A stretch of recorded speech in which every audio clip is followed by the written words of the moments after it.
Baik, Assalamualaikum warahmatullahi wabarakatuh. Waalaikumsalam. Alhamdulillah kita bisa ketemu secara online melalui Zoom dan mudah-mudahan Mbak moderator yang harusnya hadir pagi siang ini, Mbak Herning diberi kesembuhan ya. Terima kasih.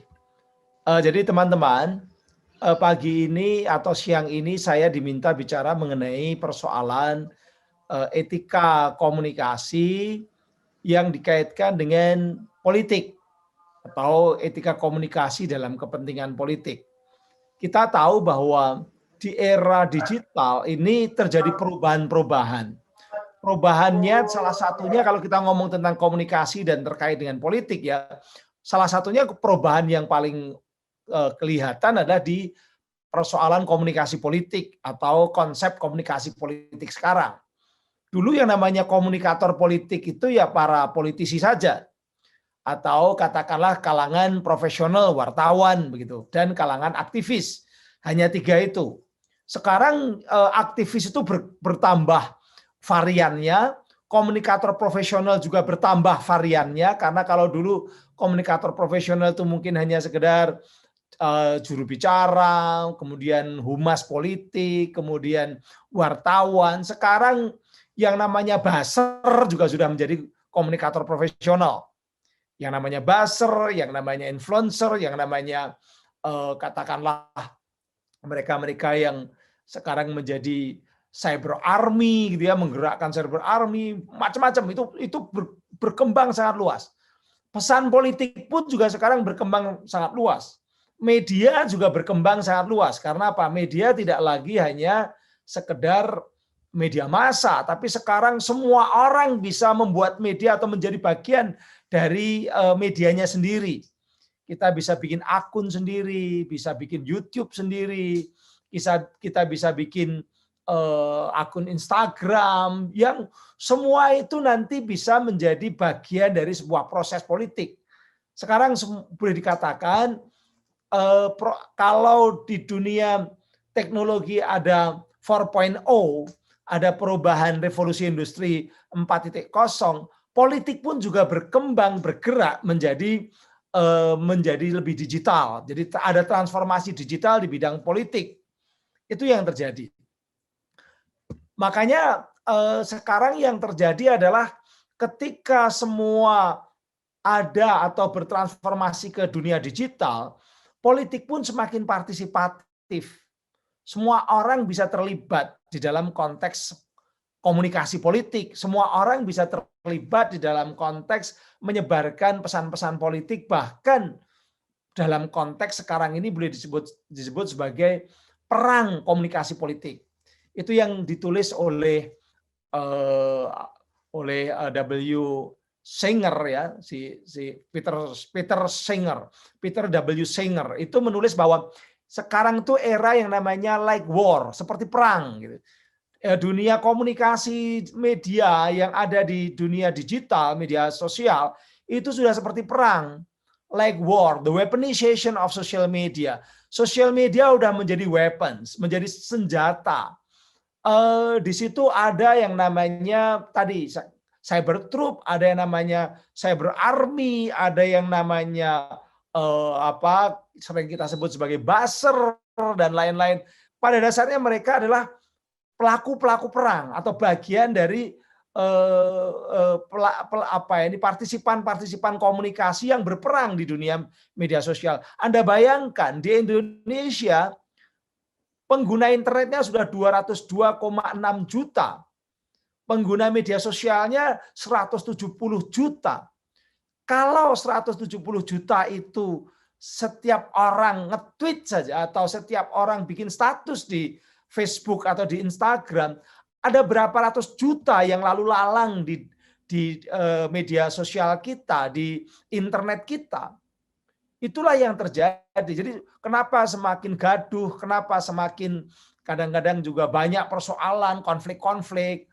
Karena memang ada ratusan juta tweet yang muncul, ataupun juga status-status yang muncul, reply yang muncul, juga termasuk yang ada di WhatsApp, itu yang lalu lalang di hadapan para pengguna internet yang jumlahnya sudah 202,6 juta. Itu baru yang orang Indonesia.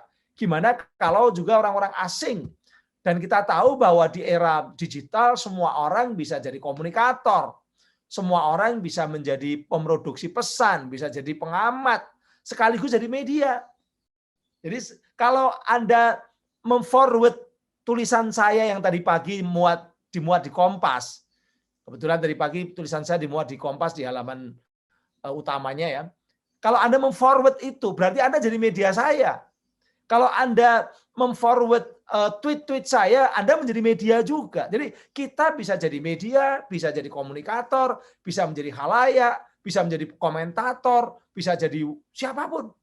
Karena ini era di mana dunia sudah berubah. Itu yang disebut oleh Immanuel Castle sebagai bentuk komunikasi yang disebut sebagai mass self communication. Komunikasi itu bisa nyebar secara masif, bisa kemana saja secara kejutaan orang, tapi lewat self to self communication, lewat person to person communication. Itu yang terjadi. Makanya sekarang berubah.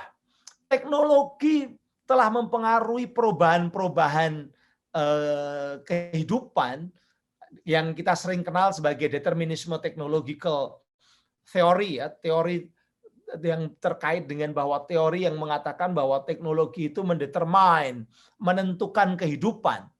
Dan memang iya, gara-gara teknologi digital, kita bangun pagi pun yang kita pegang pertama adalah media digital, yaitu HP kita, smartphone kita. Bangun pagi nih, bangun tidur, mau tidur pun itu. Bukan istri kita atau suami kita yang kita pegang, kan begitu kan?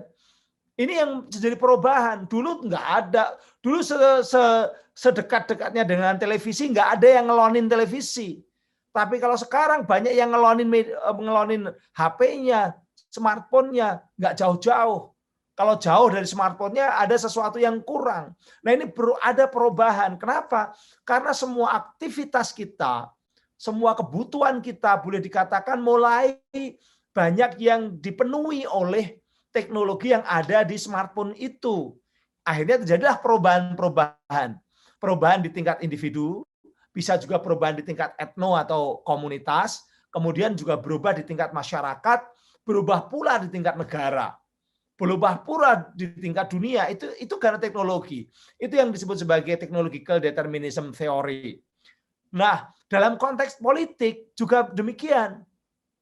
Awalnya teknologi ini kenapa memunculkan yang namanya istilahnya adalah sharing political communication, atau kita ini sudah menjadi bagian partisipatif dari komunikasi politik, bagian yang tidak terpisahkan dengan proses politik. Awalnya mungkin hanya sekedar karena begitu dekatnya HP kita, begitu dekatnya media teknologi digital itu dengan kehidupan kita, kita menjadi aware dengan politik. Sebagian besar orang ikut aware dengan politik, itu yang disebut sebagai political awareness. Kesadaran politik muncul sehingga boleh dikatakan semua sebagian besar orang terlibat dalam proses politik sekarang. Itu yang namanya political awareness. Lama-lama tidak hanya sadar tapi juga terikat. Ada keterikatan, ada engagement. Kita menjadi ikut nge-share, ikut komentar, malah bahkan ikut menjadi bagian-bagian, ada yang menjadi ikut kadrun, ada yang menjadi ikut cebong, kan begitu kan? Ikut dalam pembelahan politik, ikut dalam di dalam gegap gempitannya persoalan politik di Indonesia ataupun bahkan juga di negara-negara lain. Ini juga terjadi di Amerika, juga terjadi di Inggris. Jadi ada political engagement. Itu yang tahapan kedua.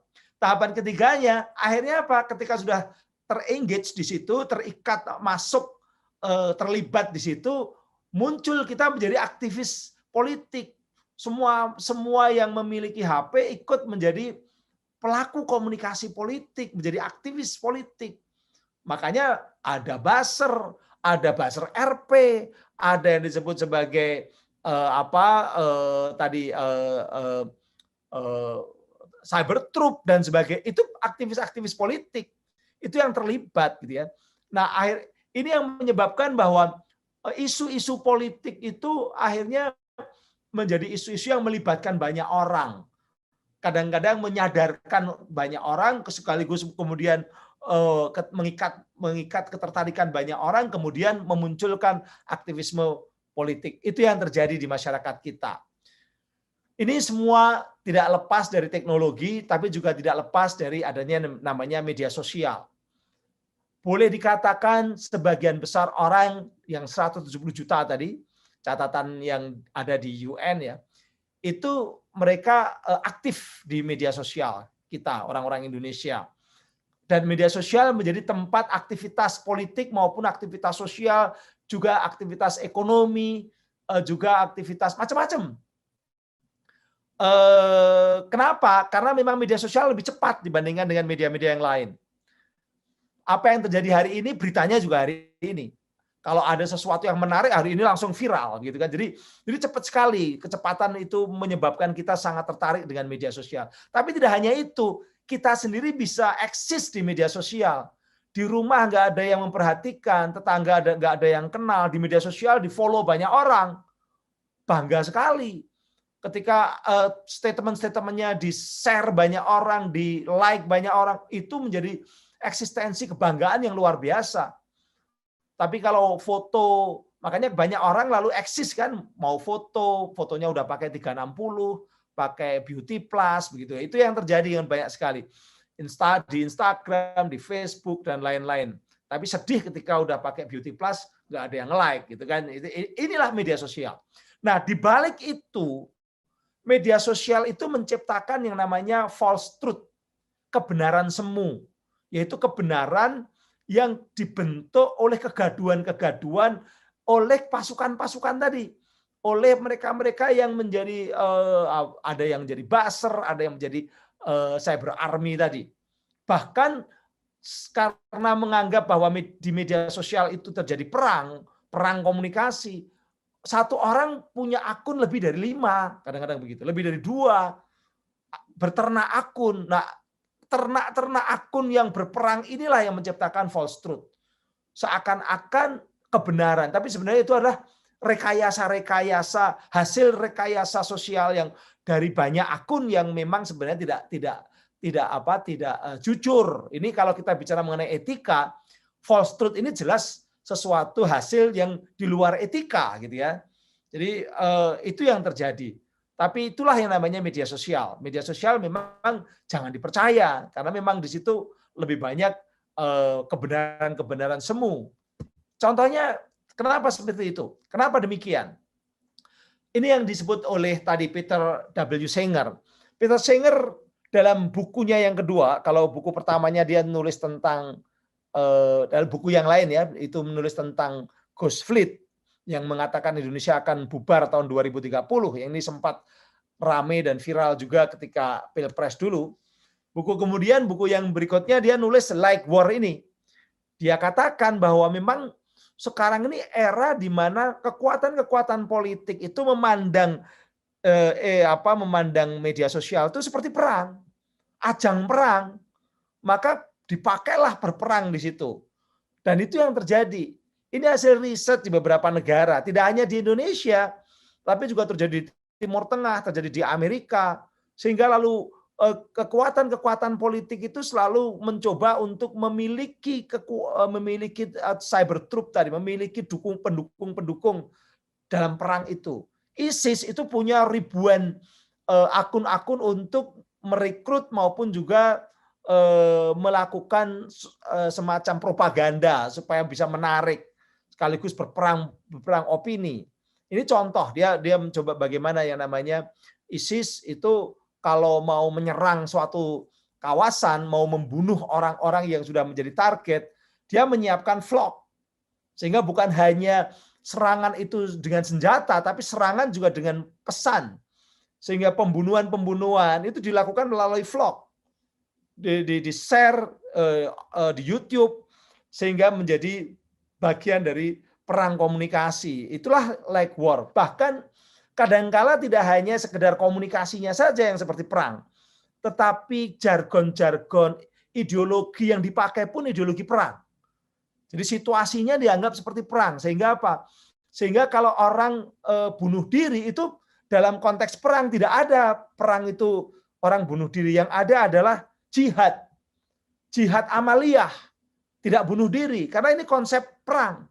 Kalau bunuh diri itu bukan perang, tapi kalau melawan musuh, itu namanya jihad amaliyah. Apakah musuhnya itu polisi, apakah musuhnya itu orang-orang yang disebut sebagai orang kafir. Nah, itu yang terjadi. Jadi menipu, merampok pun dalam konteks perang itu namanya ghanimah. Bukan merampok, bukan menipu, bukan menyebar hoax. Itu bagian dari perang. Itu adalah jihad. Nah, itulah kenapa lalu ini dari riset yang dilakukan oleh Singer ya di Timur Tengah. Kenapa lalu banyak sekali kekuatan-kekuatan yang di dunia media sosial itu mengabaikan etika lagi, karena etika itu kan kalau orang-orang kampus itu kan hal-hal yang ideal ya.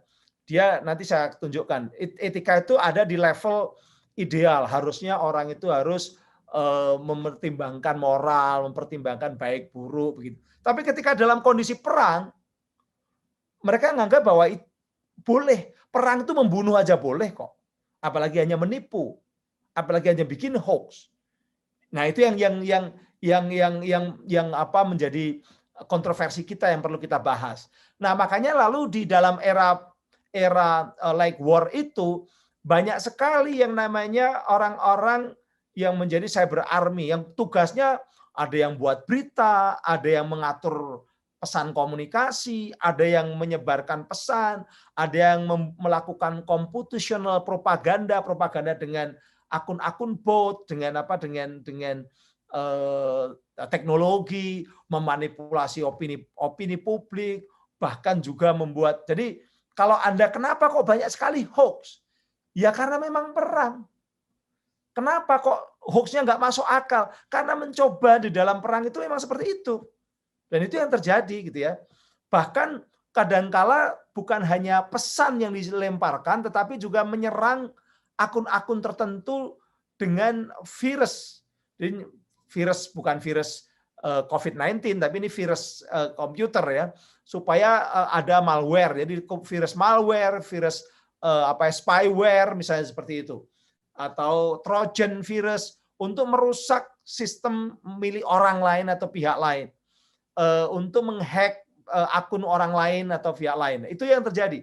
Jadi perang medsos ini bukan hanya perang komunikasi dalam artian pesan, tapi juga menyerang sistemnya, menyerang akun-akunnya, ngehack sistem, ngehack akun-akunnya. Itu yang terjadi. Makanya Indonesia itu menjadi negara yang sekarang ada yang dalam satu hari itu serangan-serangan hacker itu sampai 3 juta.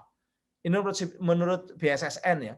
Sampai itu 3 juta serangan malware, serangan Trojan, serangan-serangan untuk mencoba untuk defacing.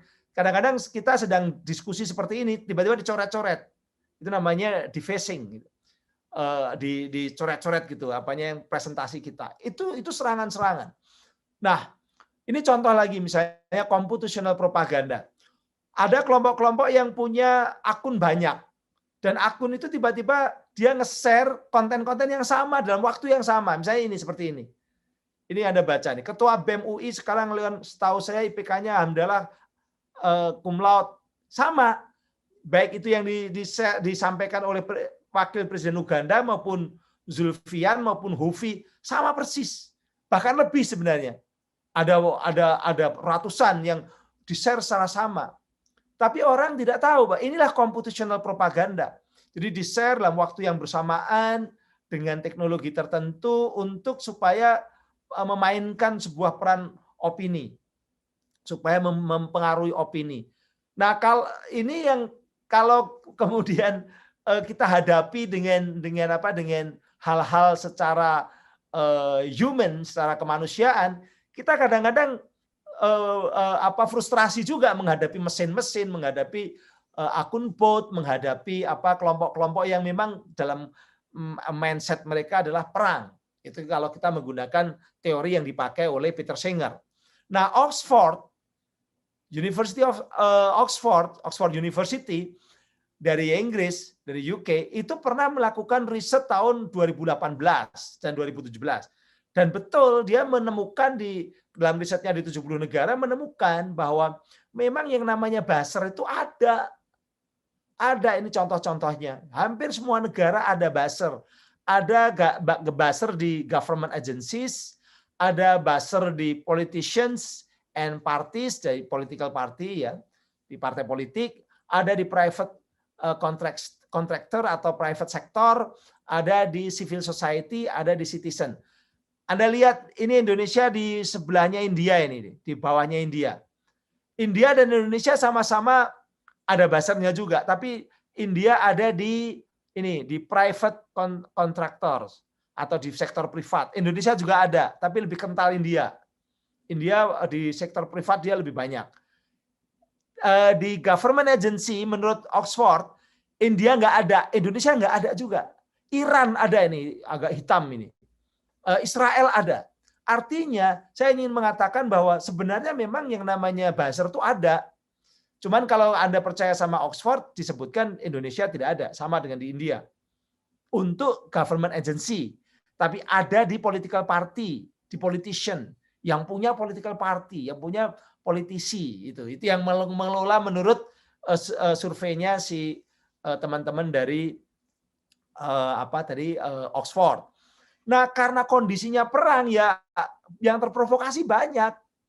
Negara kita, masyarakat kita yang konon katanya sangat sopan, sangat santun, akhirnya juga terprovokasi menjadi netizen-netizen yang waduh suaranya juga tidak sopan. Itu yang makanya dalam siang ini kalau kita bicara mengenai etika itu menjadi relevan karena apa? Netizen kita oleh Microsoft dikatakan sebagai netizen yang paling tidak sopan di seluruh Asia Tenggara. Itu yang terjadi. Nah, kenapa sampai seperti itu? Ya karena memang perang. Kalau kita pakai terminologinya si Singer ya. Jadi akhirnya apa? Kalau dalam konteks perang, dalam konteks kebebasan, dalam konteks kita ini bebas sekali, itu internet sudah menjadi media yang mengacaukan informasi dan berpotensi menghancurkan reputasi siapa saja. Reputasi pribadi orang maupun reputasi lembaga itu di era internet yang bebas hingga seperti sekarang menjadi ajang perang itu ya reputasi itu menjadi persoalan yang sulit untuk dipertahankan. Jadi gara-gara banyak gosip, banyak rumor atau hoax tuh, serangan-serangan privasi siapapun.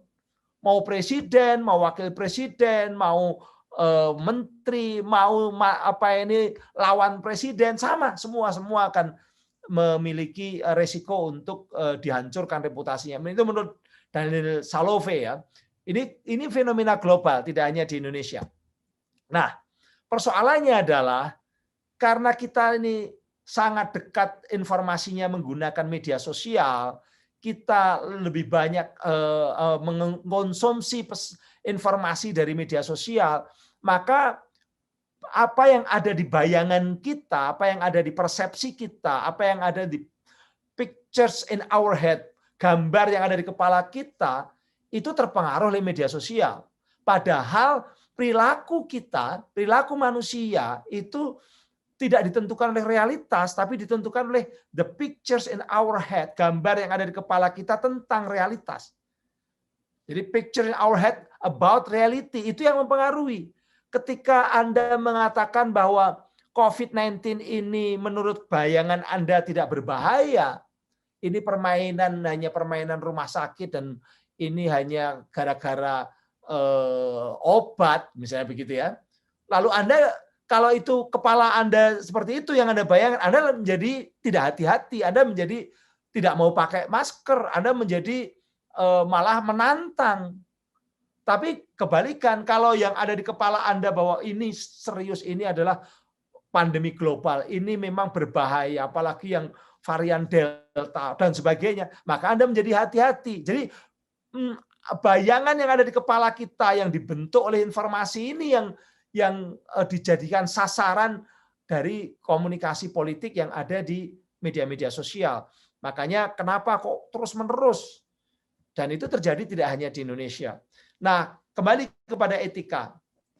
bicara mengenai etika, sebenarnya kalau kita ngomong etika itu dalam tataran akademis dia ada di level ideal. Jadi dia berbasis pada kajian filsafat, teori ajaran moral, conscience, suara hati gitu ya. Ini etis tuh harusnya begini, harusnya jujur seperti yang disampaikan Pak Rektor tadi.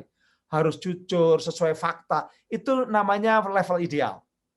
Nah, padahal dalam kehidupan juga ada namanya level normatif. Kadang-kadang kita melanggar etika, tidak jujur, tetapi tidak kena hukum. Karena level normatif itu beda. Hukum itu tidak selamanya sama persis dengan etika. Hukum lebih spesifik karena harus diatur di dalam norma-norma yang sudah ditulis, dan orang disebut melanggar hukum kalau norma yang sudah ditulis itu ditabrak. Nullum delictum nulla puna sine previa lege punale. Jadi kalau sebuah disebut suatu perbuatan pidana, delik, itu kalau sudah ada aturan, larangan, ditabrak. Itu namanya melanggar level normatif. Kadang-kadang kita melanggar level ideal yang namanya etika, tapi belum tentu normatif. Nah, kenapa seperti itu? Karena itulah di level yang lebih bawah lagi, level implementasi. Karena memang pelaku-pelaku komunikasi dan politik itu yang penting menang, misalnya begitu. Yang penting bisa mengalahkan, yang penting bisa membuat opini yang berpengaruh. Itulah level implementasi. Makanya jangan heran kalau ada kasus seperti dulu ada kasus Bu Ratna Sarumpait misalnya. Atau sekarang muncul presiden untuk main-main bahwa saya ikut Presiden Jokowi tapi bohong. Nah, itu level, itu namanya tidak etis. Ini permainan tidak etis, tapi tidak melanggar hukum. Dia di level etika tidak etis karena presiden yang dipilih oleh rakyat Indonesia secara mayoritas dipermainkan. Secara etika jelas tidak etis. Bahkan dalam agama pun yang namanya Amirul Mukminin itu harus diikuti gitu ya dalam agama.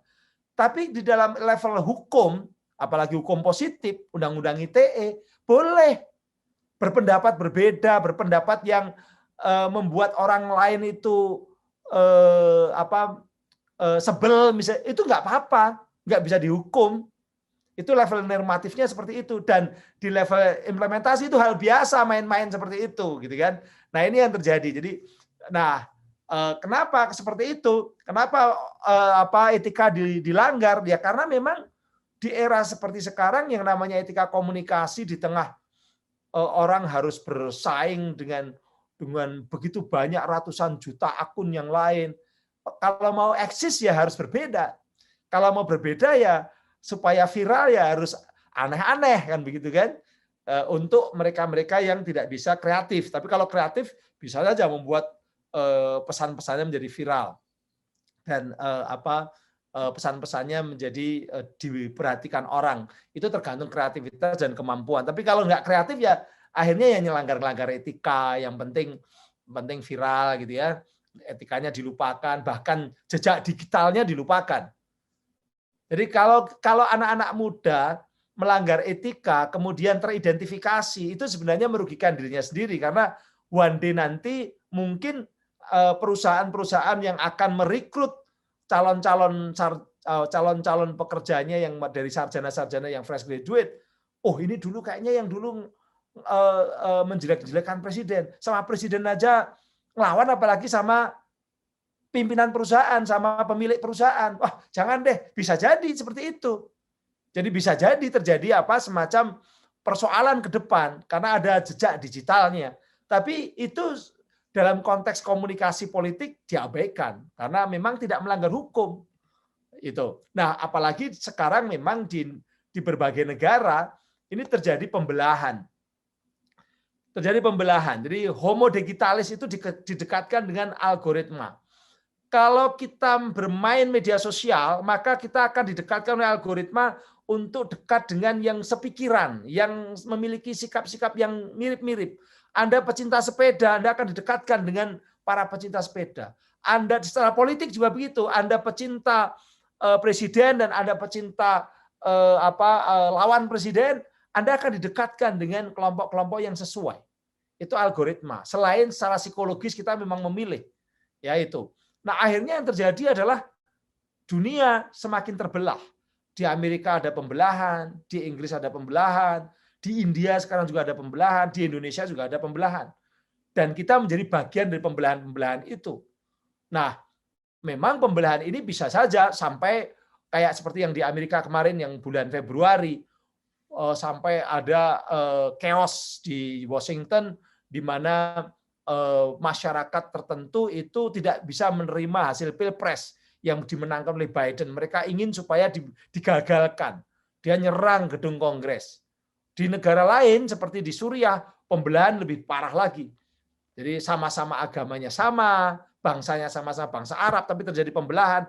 Dan itu bukan hanya kegaduhan, bukan hanya merusak demokrasi, tapi kekacauan, bahkan kehancuran negara. Indonesia juga bisa seperti itu. Nah, persoalannya gini, pertanyaannya, kok bisa ya negara seperti Amerika, kok orang bisa terpengaruh oleh konten-konten media sosial, sehingga lalu mereka menolak hasil Pilpres kemarin yang dimenangkan oleh Biden. Kok ada yang seperti itu? Kok bisa mempengaruhi cara berpikirnya orang-orang yang sudah terdidik? Ada buku yang ditulis oleh Susana Zapov tentang The Age of Surveillance Capitalism. Jadi sekarang ini era yang disebut sebagai kapitalisme pengawasan.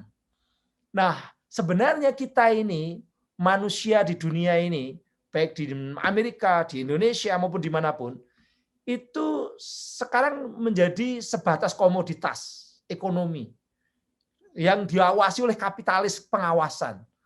Jadi sehingga manusia-manusia ini menjadi seakan terasing karena memang bukan karena pekerjaannya, tapi karena ranah pribadinya itu melalui dunia digital, melalui teknologi digital, dikuasai oleh pihak ketiga.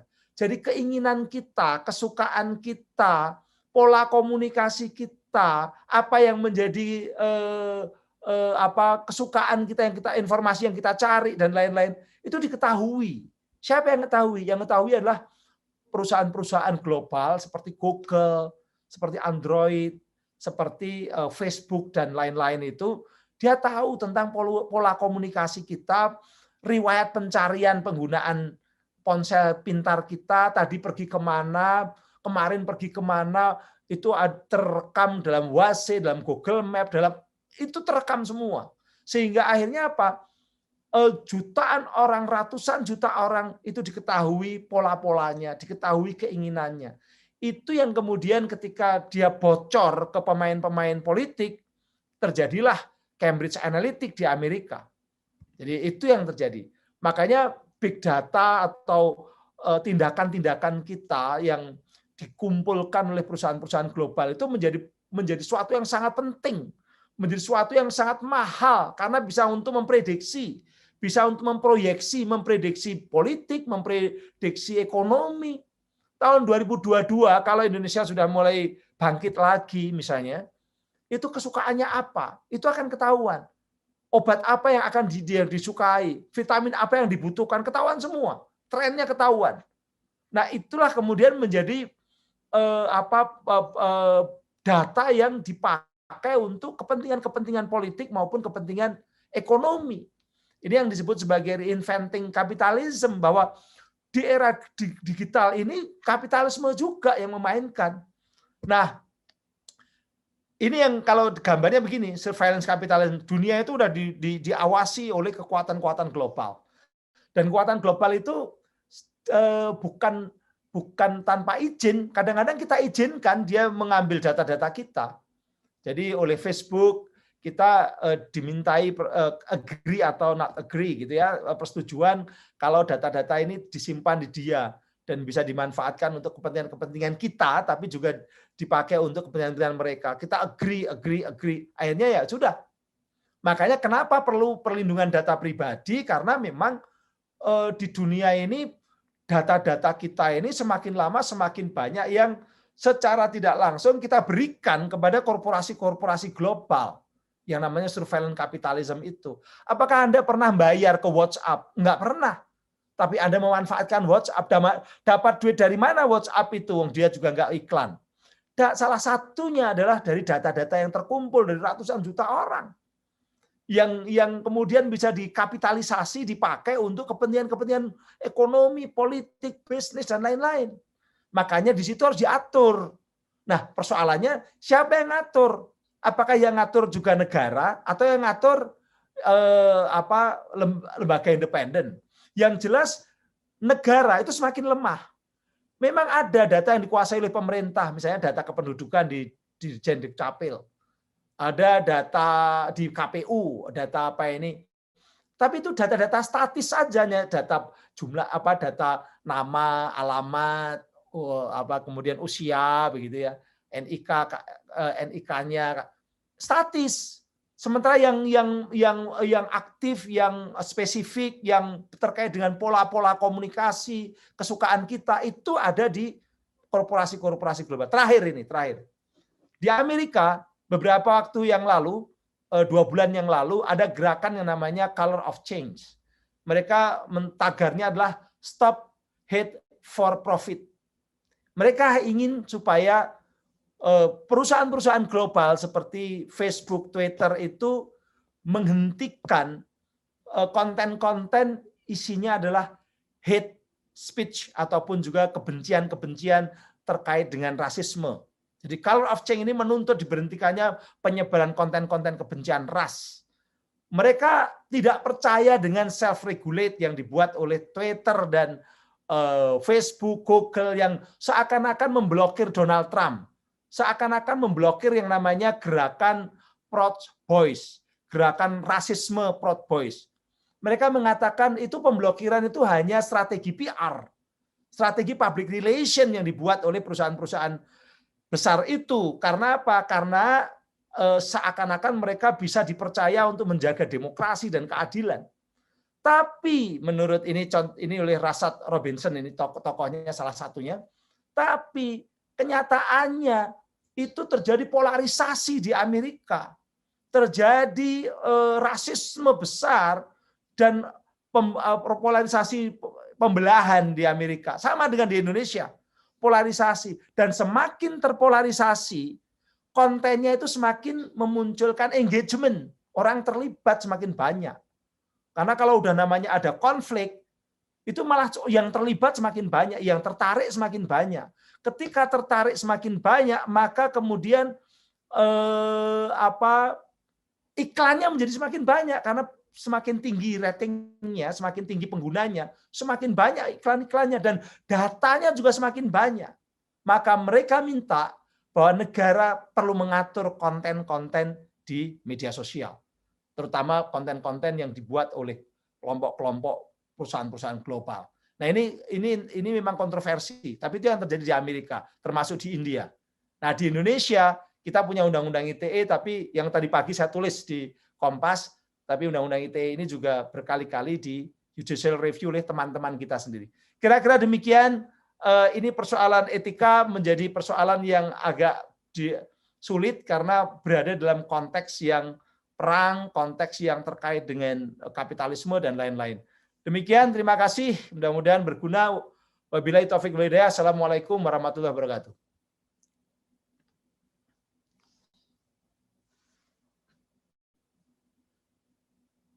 Suaranya nggak ada, Mas. Waalaikumsalam warahmatullahi wabarakatuh. Terima kasih banyak Prof atas ilmu yang telah berikan.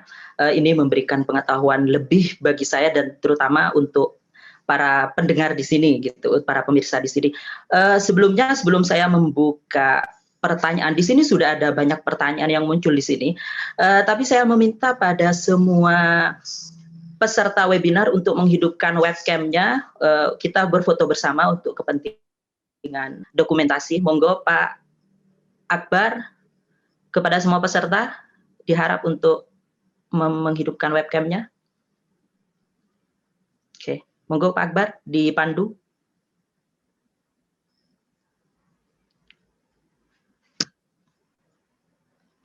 Pak Akbar. Oke, siap. Oke. Foto dulu. Oke.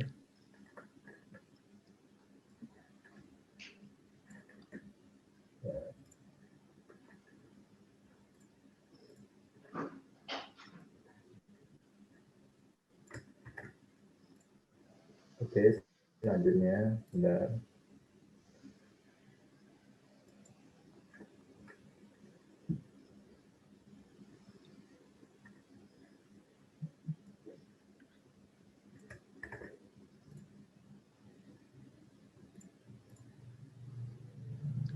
Oke, sudah, Pak. Ya, Sudah, Mas oke, Akbar? sudah. Oke. Terima kasih Mas Akbar untuk fotonya. Sekarang ini Prof. Henry, saya mau bertanya dulu karena Prof. Henry dikejar waktu. Di sini ada 3 penanya, Prof. Boleh apakah akan dijawab semua 3 penanya? Apa 2 saja? Apa 1 saja, Prof? Silakan. Oh, 3 aja ya. Oke. Di sini ada penanya, cukup menarik pertanyaannya, Prof. Di sini. Yang pertama ada Bapak Syaiful Halim dari Prodi Ilmu Komunikasi Universitas Mataul Anwar Banten. Pertanyaannya seperti ini, Prof. Dalam banyak program talk show di televisi, juru bicara pemerintah kerap tampil dengan pengetahuan yang terbatas dan abai dengan persoalan etika komunikasi. Akibatnya, media televisi dipenuhi kebisingan, dan salah satunya dikontribusi dari kalangan jubir pemerintah. Pertanyaannya, apakah para utusan pemerintah di media televisi tidak mendapatkan pembekalan khusus terkait etika komunikasi? Bukankah mereka menjadi barometer para pelaku komunikasi dari seluruh kalangan? Terima kasih. Ini ada langsung dijawab apa ini? Kalau televisi itu yang nentuin TV. Jadi misalnya saya memiliki kemampuan, kalau saya nggak diundang ya tidak akan bisa muncul di televisi. Jadi yang diundang oleh televisi sengaja yang sesuai dengan agenda televisi. Kadang-kadang memang untuk jadi bahan bulan-bulanan di televisi. Itu. Nah, ya televisi itu kan juga gini, kalau televisi kan media massa. Mass media thrive on crisis but threatened by normalcy. Media itu thrive on crisis. Dia akan diuntungkan kalau isinya itu ribut, isinya keributan, isinya orang dibully, itu dia diuntungkan. Jadi but threatened by normalcy. Kalau keadaannya normal, aman-aman saja, pemerintah bisa jawab semuanya, malah nggak menarik gitu ya. Tapi kalau pemerintahnya ya seperti itu, yang ngundang dia, yang ngundang media. Makanya kadang-kadang media malah nggak mau diundang kan, nggak datang gitu. Ketika nggak datang ya lebih rame lagi gitu. Itu yang terjadi. Oke. Terima kasih Prof atas jawabannya, sungguh menarik. Ini ada pertanyaan lagi dari Ibu Heni Tumbelaka dari Manado. Pertanyaannya, apakah fenomena komunikasi politik di era digital saat ini bisa dijadikan sebagai acuan dalam kehidupan bermasyarakat? Saya tadi menyebutkan bahwa hati-hati dalam kita memperoleh informasi tentang atau informasi dari media sosial, karena media sosial itu penuh rekayasa, penuh penuh tadi kalau di era sekarang apalagi disebut sebagai like war, lalu banyak sekali buzzer-buzzer, itu ya siapa yang buzzernya lebih kuat dia akan lebih banyak memunculkan false truth, kebenaran semu. Sehingga dalam konteks seperti itu kadangkala seorang profesor di media sosial itu dibully-bully. Kalau di kampus kan nggak ada berani membuli profesor. Doktor aja kayak Mas Sulhan ini udah jadi raja di kampus. Tapi kalau di sosial media itu mau profesor, mau kiai, mau presiden dibully-bully. Gitu loh. Dibully-bully. Lalu apakah kita percaya begitu saja? Hati-hati karena memang media sosial itu tadi false truth, kebenaran semu. Nah, kalau saya mengatakan, saya terus terang kalau saya harus ngomong sebagai orang kampus, komunikasi pemerintah sangat lemah. Sehingga di media sosial itu tidak muncul. Kenapa? Karena memang ya begini. Coba Anda cek di akun-akun media sosial. Siapa yang orang pemerintah yang kuat bisa berbicara di media sosial? Sangat sedikit. Kalaupun ada, dia akan lebih cari aman. Karena memang kalau jadi orang, jangankan jadi pemerintah, jadi akademisi itu paling aman itu adalah nggak usah banyak ngomong. Nggak usah banyak ngomong, itu akan nanti udah ngumpulin kum aja, nanti lama-lama naik pangkat, lektor kepala, nanti bisa siapa tahu bisa jadi guru besar kan begitu. Kalau belum banyak ngomong, kayak Ade Armando nggak bakal jadi profesor, gitu loh. Nggak akan, kenapa? Musuhnya banyak. Lebih baik ya diem, aman, tentram dan damai. Nah, cuma kalau negara ini mungkin kacau ya nggak tahu lagi, semua bisa jadi korban, gitu kan? Ketika orang-orang pinter membiarkan dan media sosial dipasrahkan kepada tadi perang, ajang perang, dan kebenaran itu bisa dikalahkan dengan keburukan yang terorganisir dibandingkan dengan kebenaran yang tidak terorganisir, yang dibiarkan, tidak ada yang merumat, tidak ada yang menjaga, itu akan kalah melawan dengan keburukan yang terorganisir, dan itu sering terjadi. Makanya, nah sayangnya memang terus terang kalau yang namanya PNS, apalagi PNS lebih baik diem kalau mau cari selamat.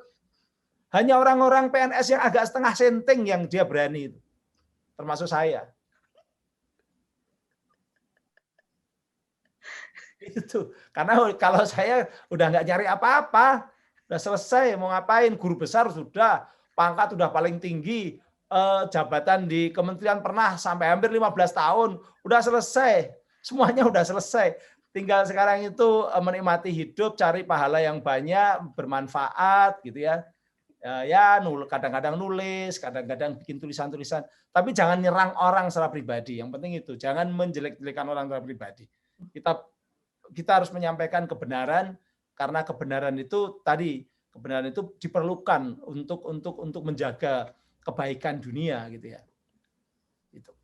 Oke, terima kasih jawabannya Prof. Sungguh sangat menarik. Saya dari tadi ketawa-ketawa gitu kan, masuk akal dan ketawa.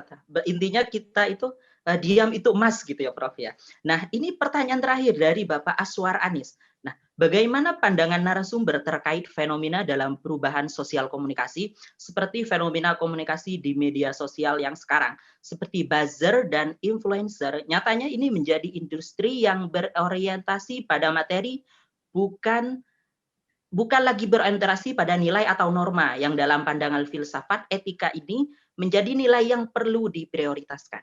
Bagaimana pandangan Prof? Ya betul, memang sekarang buzzer itu banyak yang menjadi profesi yang dibayar, apalagi kalau buzzernya itu untuk private sector ya, untuk kampanye bisnis begitu, itu jelas. Politik pun juga ada yang bayar pasti. Tapi ya, jangan lupa masyarakat tertentu yang karena fanatismenya itu juga bisa jadi buzzer tanpa dibayar loh. Jadi banyak juga yang tanpa dibayar, dia karena ingin punya peran, dia menyampaikan kebenaran menurut versinya. Akhirnya jadi dibayar, menjadi buzzer. Ya kadangkala memang mereka juga sering disalah-artikan, oh ini bayaran. Belum tentu. Saya juga sering dianggap sebagai buzzer gitu, bayaran. Enggak ada yang bayar. Kalau bayaran sebagai PNS ya, tapi itu sejak dulu kan sama aja. Kan begitu. Cuman ini tergantung dari semangat masing-masing, perjuangan masing-masing kan begitu. Dimanapun selalu ada. Tapi memang betul bahwa itu menjadi profesi tadi. Makanya bedanya antara komunikator profesional dengan aktivis. Komunikator profesional atau yang profesi tadi, kalau pekerjaannya itu dia memiliki kemampuan komunikasi, lalu pekerjaannya itu untuk cari rezeki, cari nafkah, itu namanya profesi. Tapi kalau dia itu berkecimpung dalam komunikasi, ikut terlibat dalam proses politik, tetapi bukan bagian dari untuk cari rezeki, tapi bagian dari keterlibatan dia karena kesadaran dia, itu bukan profesi, itu bukan karena bayaran. Dan juga ada, walaupun jumlahnya nggak banyak. Tapi di masyarakat malah banyak. Jadi karena pembelahan, karena ada fanatisme, malah muncul nih, baik di tingkat yang nyerang maupun di tingkat yang mempertahankan, atau ini sama-sama ada. Apalagi masyarakat Indonesia yang fanatismenya tinggi, itu memang muncul itu namanya orang-orang yang seakan-akan menjadi pasukan-pasukan tadi yang tidak dibayar. Kalau dulu orang-orang ini kampanye keliling kota, bawa bendera begitu keliling kota. Sekarang nggak perlu lagi keliling kota, dia keliling media sosial. Hampir sama sebenarnya, bentuknya hampir sama. Dulu kalau di Jogja itu kalau kampanye pemilu itu penuh jalan-jalan. Sekarang nggak seperti itu, yang penuh media sosial sekarang. Dan itu bisa sampai mana-mana gitu. Nah, itu juga ada yang dibayar, tapi juga banyak yang tidak dibayar. Oke, terima kasih atas jawabannya dan penjelasannya, Prof.